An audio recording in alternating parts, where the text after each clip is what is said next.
Bom dia, crianças. Estou aqui para gravar para vocês as aulas da semana do dia 28 de junho a 2 de julho. Tá? É a última semana de aula que vocês vão ter, as últimas gravações antes de entrar no recesso. Então, aí vocês vão ter umas férias aí de umas 2 semanas. Então, do dia 5 ao dia 20, vocês não terão aula, certo? Vocês vão descansar um pouquinho para a gente voltar dia 21 com as aulas normais. Bom, normais não, né? Vamos ver se a gente continua do jeito que tá ou continua vindo mais gente. Isso vai ser colocado nos grupos quando a gente for voltar. A diretoria, o diretor manda quando a gente vai voltar e como que vai ficar nossas aulas, tá bom? Então, vamos lá.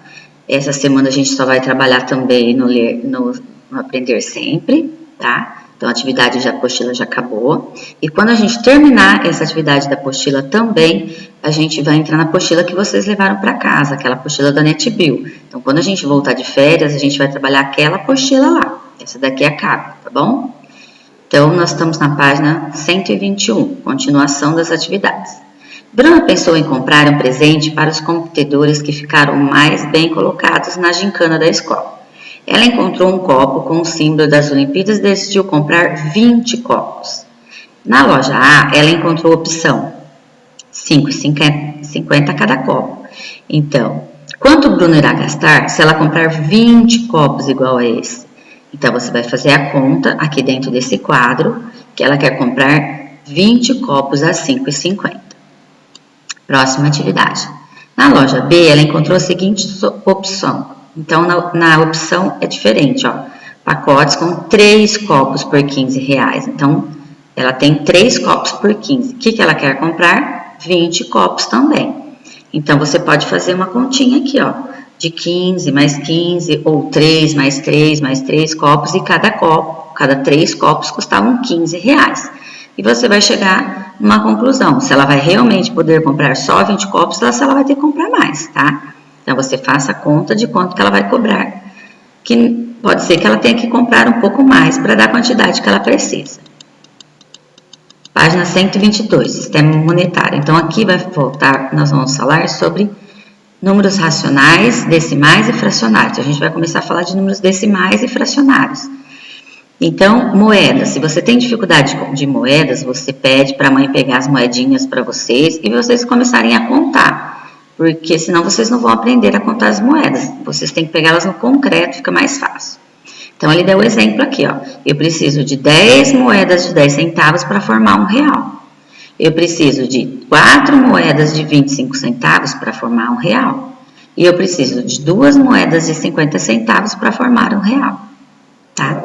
Então, eles conversaram sobre a relação do sistema monetário e as representações decimais. Então, como que é representada essa representação? Então, vamos ver se eu consigo subir aqui para ler os menininhos. Então, uma moeda de 10 centavos representa a 10ª parte de R$1. Então, por que a 10ª parte? Porque ele precisa de 10 moedinhas de 10 centavos para formar R$1. Como a gente representa essa parte decimal? Então, 0,10. Então, como que eu leio? 10 centavos. Então, uma moeda de 50 centavos representa a metade de R$1. Então, podemos responder como? Então, quantas moedas de 50 centavos eu preciso para formar R$1? 2 moedas de 50 centavos eu formo R$1. Como eu represento? 0,50. Mas como que eu vou ler? 50 centavos. E uma moeda de 25 centavos, qual é a parte de R$1 representa? Então, quantas moedas de 25 centavos eu consigo formar de R$1? Então, quantas partes eu consigo de 25? Eu preciso de 4 partes para formar R$1. Então, na página 123, ele pergunta, agora é com você, qual é a parte do R$1 representa a moeda de 25 centavos? Então, o que ele quer saber? Quantas moedas de 25 centavos ele precisa para formar R$1? Quantas partes de 25 ele tem dentro de R$1? Tá? Então, ele tem 4 de 25, então ele vai representar 1/4 dessa moeda. O 25 centavos representa 1/4. Então, nós já estamos falando em fração também dentro do dinheiro. Aí, ele quer saber, Em relação à moeda de 5 centavos, qual parte de R$1 cada moeda representa? O que ele quer saber? Quantos 5 centavos ele coloca dentro de R$1? Quantas moedas de 5 centavos ele precisa para formar R$1? Então, ele precisa de 20 moedas. Então, ele vai ter 20 avos. Ele precisa para formar cada um. Então, ele quer saber e você vai fazer a conta que representar quantas moedas. Ou escrever. Depois que Caio e seus amigos conversaram sobre a relação do R$1 com as moedas, eles colocaram a moeda na carteira e começaram a contar. Então, o Caio tinha essas moedas, o João tinha essas moedas e o Miguel tinha essas moedas. Tá? Então, como que você vai fazer para contar os valores? Porque aqui embaixo ele quer saber, ó, qual o valor que cada um tinha, qual o valor que o Caio tinha, que o João tinha, que o Miguel tinha. Então, você vai contar. Então, comece a contar das moedas pequenas, porque é de R$1 e R$2, você já sabe. Então, você vai pegar lá, ó, 5 centavos com 5 centavos dão 10 centavos. 10 centavos mais 10, mais 10, mais 10. Então, aqui você já tem 40 centavos. Com mais 50 são 90. Com mais 5, 95. Aí você junta com R$2. Então, ele vai ter R$2,95. É a forma mais fácil para você contar e aprender a representar o valor das moedas. E assim você vai fazer os outros e colocar os valores aqui dentro do quadro. Os valores que eles têm. Na próxima página, quem tinha mais dinheiro? Quem tinha menos dinheiro? Escreva por extenso. Então, você vai colocar. O Miguel tinha menos, ou o Caio tinha. Aí você vai escrever, colocar o valor em dinheiro, R cifrão, e vai escrever por extenso. Então, se ele tinha R$2,95, você vai escrever R$2,95. Próxima atividade. A professora Flávia observou que os estudantes comparando os valores que eles tinham e propôs alguns desafios. Ela escreveu algumas afirmações na lousa e pediu que eles classificassem verdadeiras ou falsas, justificando as afirmações que eram falsas. Então, você vai escrever aqui, você vai fazer a continha aqui do lado, você pode fazer a continha e vai responder se é verdadeiro ou falso. Então, 2,50 é menor que 4,50? Então é fácil, o que você vai ver? O número inteiro. O 2 é maior ou menor que o 4? Lógico que é menor. Então, você vai colocar se é falso ou se é verdadeiro. É verdadeiro, então escreve verdadeiro. Aqui, para você saber, você teria que fazer a continha aqui do lado. É até bom para você aprender a fazer as contas com números decimais. Ou então você vai juntar. 25 centavos mais 20 centavos dá 45 centavos. E você pode fazer a continha aqui, R$2 mais 45 centavos mais 2,45, vírgula embaixo de vírgula, número inteiro embaixo de número inteiro, decimais embaixo de decimais. É melhor você fazer a continha para não se perder. Na próxima, aparece um número inteiro. Lembra que eu falei nas atividades anteriores, número inteiro, você tem que colocar vírgula atrás dele, a vírgula invisível atrás dele. Então, você pode colocar aqui 3,0, que é o número inteiro, mais 4,80. Não, 4,80 é resultado. E aí, você vai somar 50 centavos mais 10 centavos mais 20 centavos. Quanto que vai dar? Ele está dizendo que R$3 mais esses centavos é 4,80. É verdadeiro ou falso? Então, você vai responder. 4,80 é maior que 8,70? Então, os dois números são iguais. O que você vai observar? Os centavos. Qual é maior, qual é menor? Então, vai colocar se é verdadeiro ou falso. E vai somar a última continha aqui, ó. Também. Eu aconselho você somar primeiro os centavos, e depois você pega, se tiver os números inteiros, você tem. Se você não tiver, então você soma os mais que você sabe na cabeça, e depois você pode juntar. Não esquecendo que é vírgula embaixo de vírgula para colocar nos números decimais. Então, ele quer saber se essa continha aqui dá 2,50. Isso é verdadeiro ou isso é falso?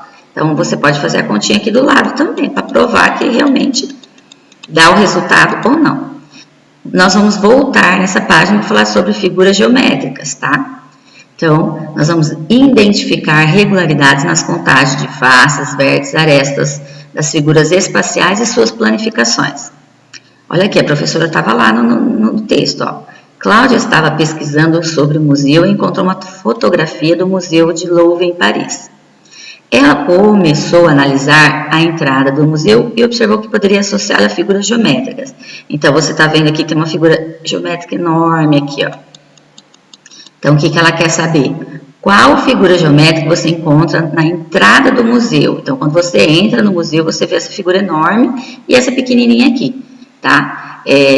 Lógico que vocês vão falar que é uma pirâmide, eu sei que vocês vão saber, mas eu quero saber qual é a base dela. Então, ela tem um nome, tá?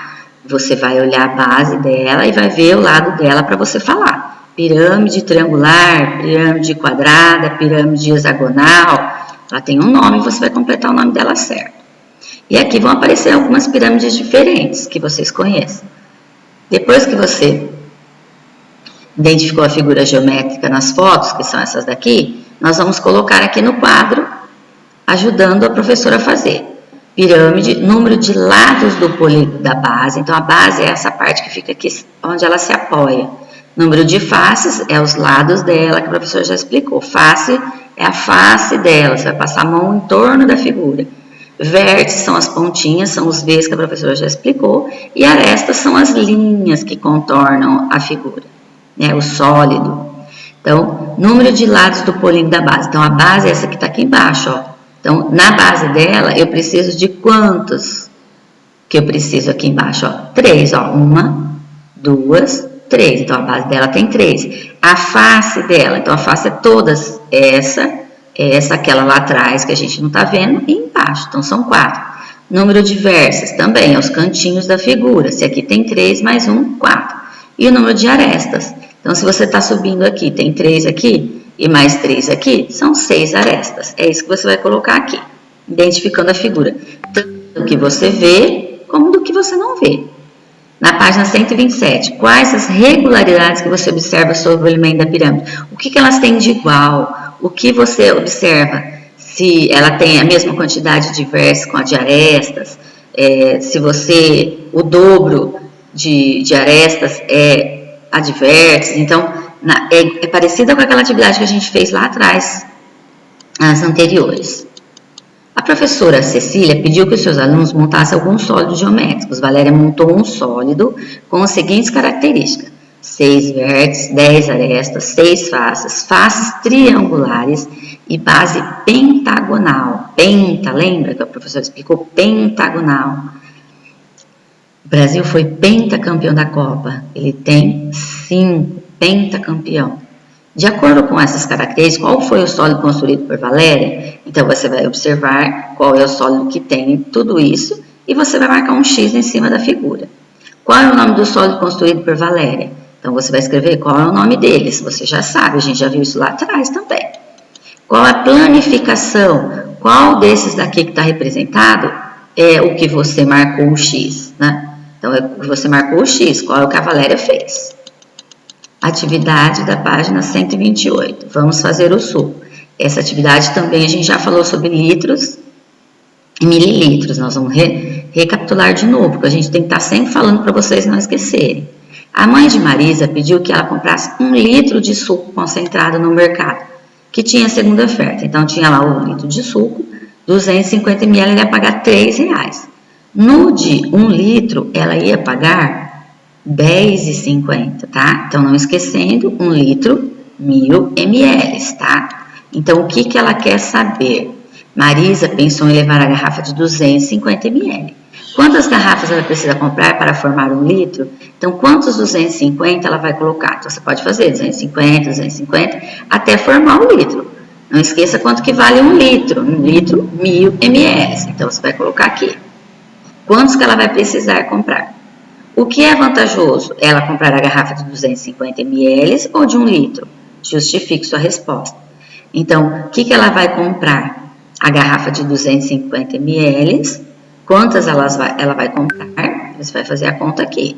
Se ela comprar uma, ela vai pagar R$3. Se ela comprar 1 litro, ela vai pagar R$10,50. Então, você vai comparar aqui para mim quanto que ela vai gastar se ela comprar as garrafas de 250 ml para formar 1 litro e quanto que ela vai gastar. E você vai explicar para mim por que é mais vantajoso. Desenha, representa, faça um número, a forma que você mostre para mim, que você entenda.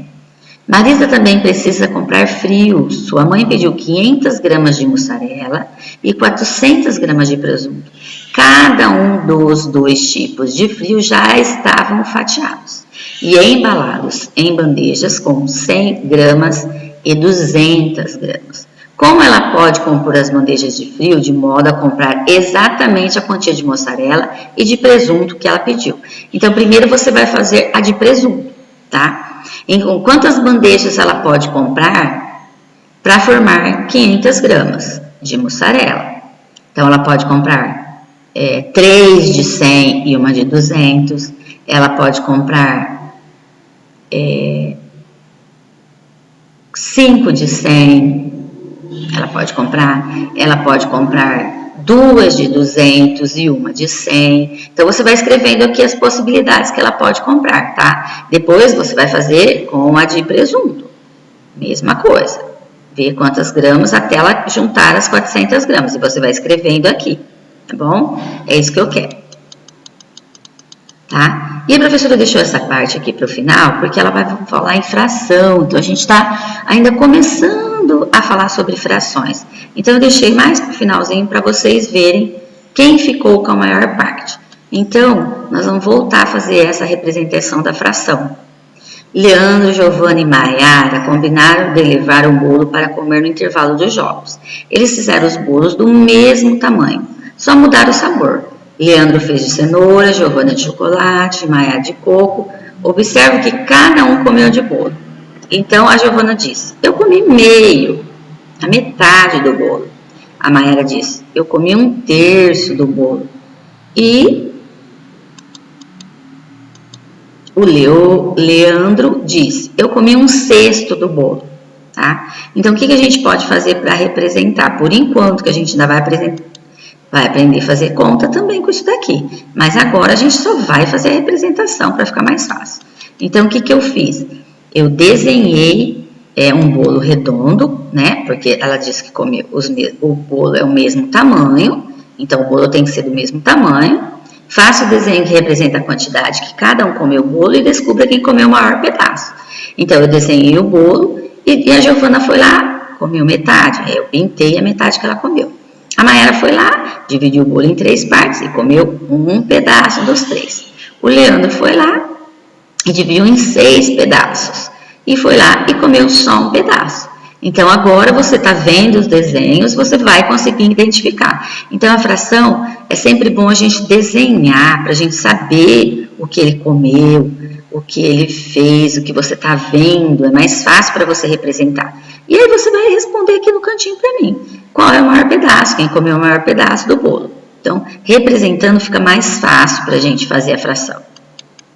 Aí vem outra atividade aqui também. A mãe da Carolina fez um cupcake para ela levar para os seus amigos comerem. Ela fez 18 cupcakes e comentou com as suas filhas que metade do cupcake são de chocolate, 1/3 são de doce de leite e 1/6 de coco. Quantos cupcakes foram feitos de cada recheio? Então, eu fiz também aqui uma separação para ficar mais fácil para vocês representarem para mim, desenhar aqui ou fazer a continha. Então, tá aqui, ó. Eu tinha 18 cupcakes e fui lá e reparti de amarelo, ó. Por quê? Porque aí metade são os de chocolate, certo? Então, você já sabe quantos que você vai desenhar aqui para representar a metade. 1/3 de doce de leite. 1/3. Então, 1/3 de 18, tá? Mais pra frente, a gente vai aprender a fazer uma continha, que é divide pelo de baixo e multiplica pelo de cima. Então, tá lá. Aqui, ó. Aí eu fui lá e circulei de azul. Então, você vai aqui desenhar 1/3 quantos de doce de leite tem. E 1/6 de coco. Então, eu fui lá e peguei um de 6. Então, tinha uma fileira de 6, eu fui lá e só peguei um. Então, quanto que eu peguei? E você vai escrever para mim a quantidade de cada um pegou. Assim, separado, fica mais fácil para você representar para mim, certo? E a última parte da apostila de geografia, que ficou para trás, mas vocês já devem ter lido lá atrás para fazer a prova. Então, aqui é mais para vocês responderem pessoalmente mesmo o que você mais gosta e o que você menos gosta da cidade de Bilac. Então, aí, pessoal, eu não respondi nada, porque se eu colocar aqui, eu vou colocar que eu gosto de tudo, né? Eu moro aqui, eu gosto daqui, senão eu tinha ido embora, trabalhar em outro lugar. De algumas sugestões para tornar Bilac melhor. Então, o que você acha que ainda falta? Para mim, já não falta mais nada, porque A cidade está toda asfaltada, nós temos água, temos uma escola boa, temos várias coisas. Então, mas você pode ser que ainda ache alguma coisa que falte. Ó, para mim tá faltando isso ainda, tá bom? E aí você vai colocar aqui. É pessoal. E é isso aí, gente. Até mais.